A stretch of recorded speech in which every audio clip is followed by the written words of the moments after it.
Assalomu alaykum qadrli ishtirokchilar, barchalar ko'rib turganimdan yana bir bor xursandman. E'tibor uchun ushbu darslarimiz moliyaviy maslahatlar emas, balkim ta'lim maqsadlarida taqdim etilmoqda. Bugungi asosiy mavzuyimiz bu savdo strategiyalari haqida to'xtalib o'tamiz. Ya'ni har bir treyderning ushbu sohada muvaffaqiyatli savdo qilish uchun kerak bo'ladigan yagona instrumenti bu savdo strategiyasi hisoblanadi va savdo strategiyasiga ega bo'lgan insongina ushbu sohada yaxshi, stabil daromad ko'rishi mumkin. Aksiyalar bozorida eng muhim qoidalardan biri bu ishtirokchilar to'g'ri aksiyani tanlay bilish va uni portfelga olish. Chunki bozorda 16 mingta aksiyalar bor va siz 16 mingta aksiyalarni barchasini ham xarid qilishga imkoniyatingiz bo'lmaydi. Sizning asosiy vazifangiz bozorda aynan yuqori daromad beruvchi, haftasiga aytaylik, qimmat aksiyalarda 5% dan 10% gacha, arzonroq aksiyalarda esa growth stocklar deyiladi, haftasiga 15% dan 50% gacha daromad olishni maqsad qilgan bo'lasiz. Afsuski bozorda barcha aksiyalar ham bunday natija bermaydi, balkim 50% har kuni minusda yopiladigan aksiyalar hisoblanadi. Savdo strategiyasining asosiy maqsadi ham shundaki, ya'ni sizga bozordan yuqori o'sish potensialiga ega bo'lgan aksiyalarni bozor sizga aniqlab bera oladi. Trading sohasida aniq bir savdo strategiyasiga ega bo'lmagan inson yaxshi natijalar ko'rsata olmaydi. Shu sababli ham sizlarga maslahatim, o'zimning shaxsiy maslahatim, ushbu kurslarda o'rgatilgan, pastda o'rgatilib ketiladi strategiyalar, ushbu strategiyalar orasidan eng yaxshi strategiyani tanlab turib, uni o'zingizni demo portfelingizda test qilib, viboldan olib, agar u natija beradigan bo'lsa, undan so'ng real portfellaringizga xarid qilishingiz mumkin, aynan o'sha strategiya bo'yicha. Savdo strategiyalari sizning savdoyingizga ishonch qo'shadi. Ya'ni xarid qilayotgan paytida nimalarga asoslanib olganingizni aniq siz qoidalarni bilasiz. Va shu bilan birgalikda sizga aniq qaysi narxda chiqib ketish, ya'ni qaysi narxda sotib olib sotishni va shu bilan birgalikda mabodo g'oya ishlamaganda qaysi narxlarda stop bilan chiqib ketishligini savdo strategiyasi sizga aytib bera oladi. Xabaringlar bor, ushbu sohada 92% insonlar muvaffaqiyatga uchrashmaydi. Asosiy sabablari ularni intervyu qilgan paytida bitta xulosaga kelishganki, ularning ko'pchiligida muayyan g'oyaga asoslangan savdo strategiyalari bo'lmagan. Shu sababli ham sizlarga savdo strategiyaga bo'lishingizni maslahat beraman. Xo'p, o'zim shaxsan qanday qilib savdo strategiyalarini tuzganman? Optimus Invest Academy'da hozirgi paytda bilasizlar, bizda turli xil murakkab kursdagi darajadagi kurslar mavjud. Ularda jami hozirgi paytda 120 dan ortiq strategiya o'rgatganman. Va buncha strategiyani tuzishimda asosiy qo'llaydigan metodlarim haqida gapirib berishga harakat qilaman. Birinchi qiladigan ishim savdo strategiyasi tuzishdan oldin bozordagi top 100 ta aksiya yurgan, ya'ni yuqori natija bergan aksiyalar ro'yxatini shakllantirib olaman va ularning har birini texnik holatlama tekshirib chiqaman. Ya'ni texnik holatlama ularda mavjud bo'lgan umumiy g'oyani topishga harakat qilaman. Ya'ni qaysidir bir 15 tasida bitta g'oya takrorlanadi.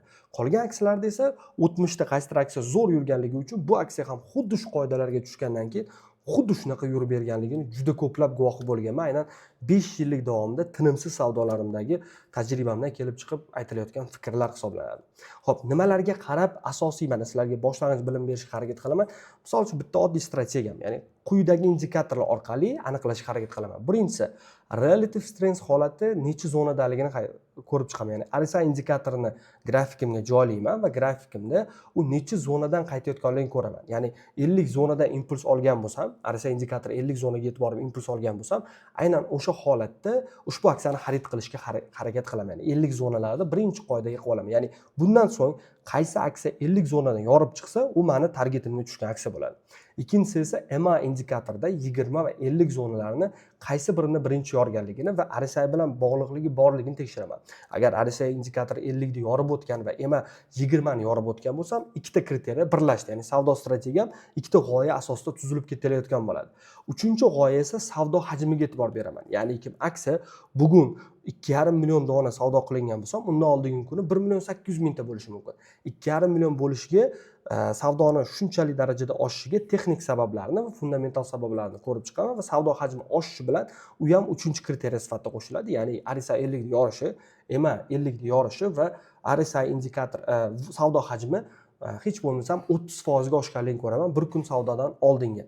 Va 4-qoidalarimdan biri esa bu trend line chizaman va trend line'ni grafikda aksiya yorib chiqqanligiga qarab turib, bo'ldi, trend line ham 4-qoida sifatida kiriladi. 5-qoidam esa o'sha 100 ta aksiyada qo'yib chiqaman. Bu ham bo'lsa 1 soatlik vaqt oralig'ida time framelar darsini Sardorbek Lapasovdan o'rgangansizlar.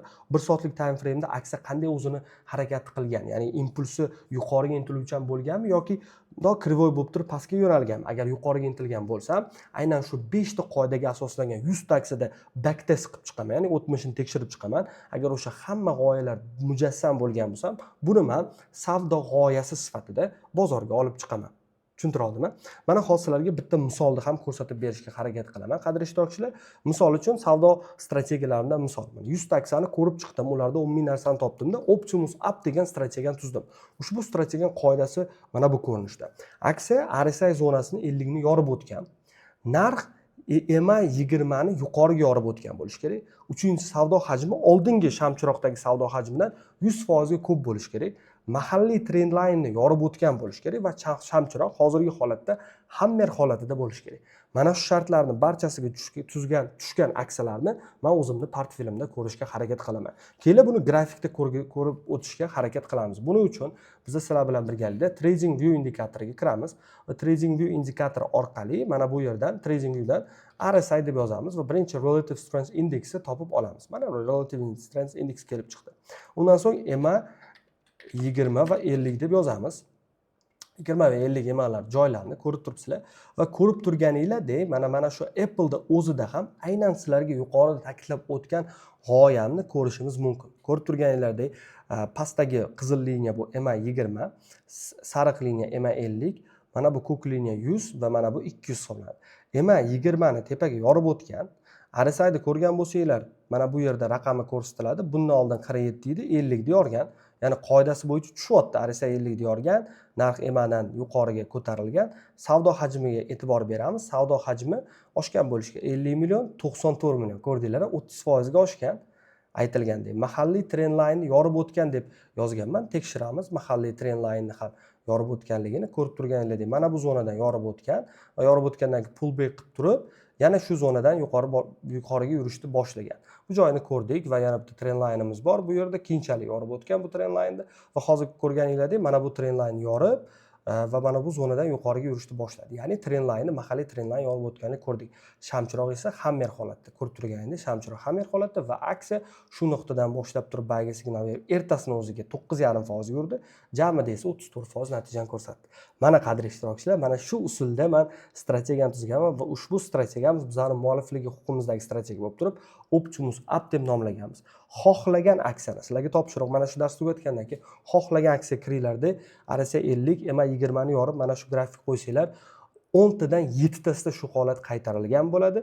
Mana shu usulda savdo strategiyalari tuziladi qadrli ishtirokchilar. Savdo strategiyani tuzish uchun finviz.com dan foydalanishni bilasizlar, darslarda o'rgatilgan. finviz.com dan aksiyalarni topib turib, mana shu qoidalarga tushganligini tekshirib turib, o'zingiz uchun savdo strategiyasini tuzib olishingiz mumkin. E'tibor uchun kattakon rahmat.